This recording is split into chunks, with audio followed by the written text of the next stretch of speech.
Just how good is my GOAT Ilia Topuria? Nah, I'm joking. Charles Oliveira beats Max Holloway like I said he would. And listen, this is why you watch the MMA realist and not Fraud Time MMA or Flukas Glacy. I'm literally undefeated, undisputed when it comes to predictions. I'm literally the chill son of predicting fights. And to all you fighters out there, this is why you trust me with your game planning, okay? Because when a fighter follows my game plan, they win. And Charles Oliveira followed my exact game plan, so I of course take full credit for this win. But you know, shout out to Charles Oliveira, he often watches my videos like many other fighters do. And if you're a fighter watching this, you should completely ignore your coach and just trust me with your game planning, okay? Now, but all this self-glazing aside, I'm really happy for Charles Oliveira. He's one of my favorite fighters. And I'm so glad he went out there and fought a smart fight. Because in that Ilia Topuria fight, the fight IQ was a little bit questionable in my opinion. But in this fight, he came out straight away with a calf kick and I really like that. Now that didn't come to show, like we didn't get the effects of that because the fight only took place on the ground basically. But you know, the whole thing about Holloway is that he relies a ton on movement. So if you attack that calf early, it's gonna compromise his movement later in the fight. And that's basically your whole objective when you're fighting Max Holloway on the feet. You need to take away his movement. And another way Charles did that was by actively pressuring Max Holloway on the feet. Because if Max Holloway has the cage behind him, he can't really use his movement to dip out of range. And from there, Charles basically swarmed him and tied him up in the clinch. And from there, he just took the fight to the ground every single time basically. And I knew Charles was going to take this fight to the ground, but I didn't think it was going to be that easy because Holloway is actually a pretty decent defensive wrestler. But we need to face the fact that Charles Oliveira has become an amazing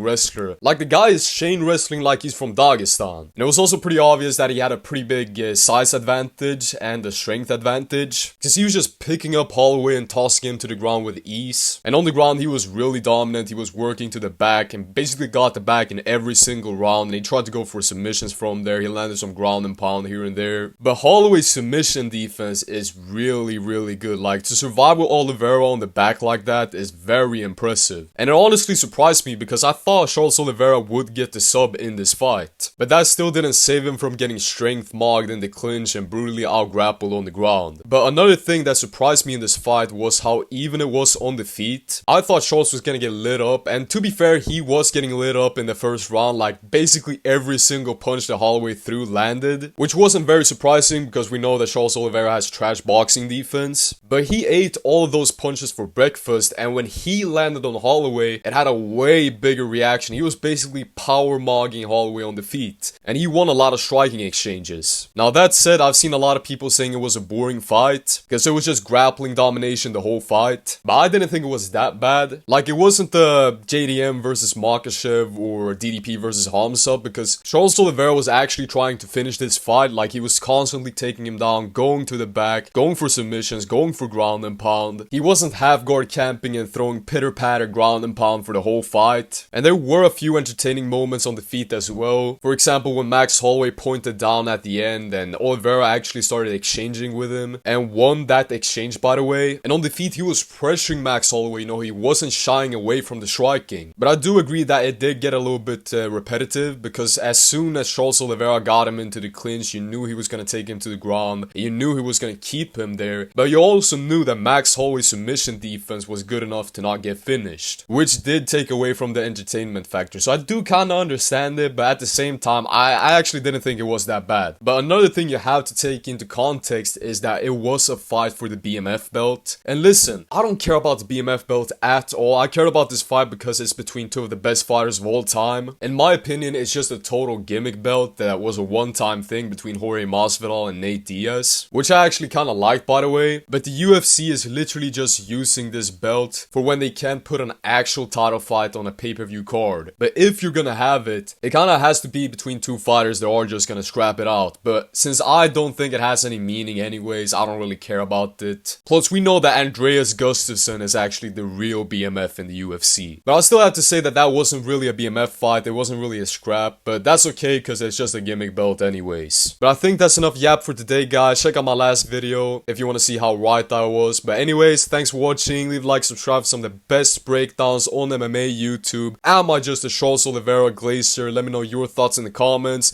And also don't forget to share this to every single Charles Oliveira fan you know. And I'll see you all in the next one. Goodbye!